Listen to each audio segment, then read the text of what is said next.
But as RT's Paula Slier reports, most Iraqis see nothing funny about life in a conflict zone.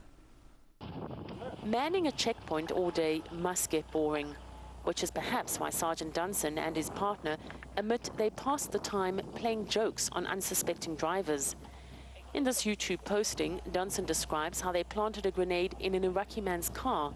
A few seconds of confusion, all's explained, and the perplexed but very relieved driver is sent on his way. We had 100 cars coming through there per hour. It was just one of those things where it, happened. I'm that kind of guy. I'm a funny guy. I like to have fun. But for most Iraqis, this is not fun, and life here is very far from being a joke. I think it's only for them to laugh. For us, it's not funny, but very scary. We are used to car bombs, explosions, and searches happening every day. But if someone did this to me, I would be so scared. As would most people in a country where a checkpoint can often mean the difference between life and death. It's not uncommon here to have your car checked at least a dozen times a day. If you're found to have illegal weapons, or even more seriously, a grenade, you'll be arrested on the spot and charged with terrorism. And some American military personnel are not seeing the funny side of Sergeant Dunson's antics. I would not tolerate that in my organization.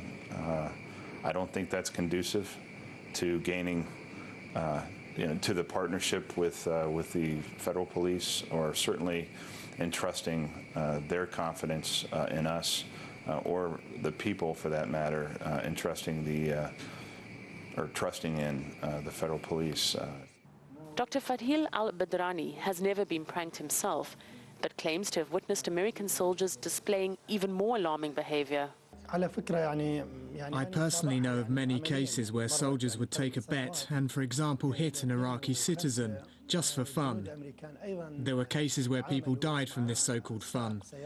We had about 150,000 American soldiers here, and although some were professional, there were many who were not. But ironically, a local TV station's now picked up on the idea. It takes well-known local celebrities to Iraqi checkpoints and plays pranks on them in much the same way as Dunson and his colleagues. Producer Najm Al-Rubaye says it's a way to lighten the situation. We're not making fun of the Iraqi forces. They're very brave in fighting terror, but we wanted to present them in a unique and different way. We also wanted to present weapons as something people can laugh about. There's mixed reaction to the Iraqi show, but still, Iraqis making fun of Iraqis is very different, according to most people here, to Americans getting in on the act.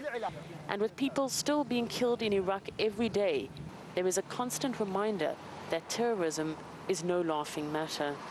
Paula Slier, RT, Baghdad. And staying with Iraq, at least 6 people have been killed and 35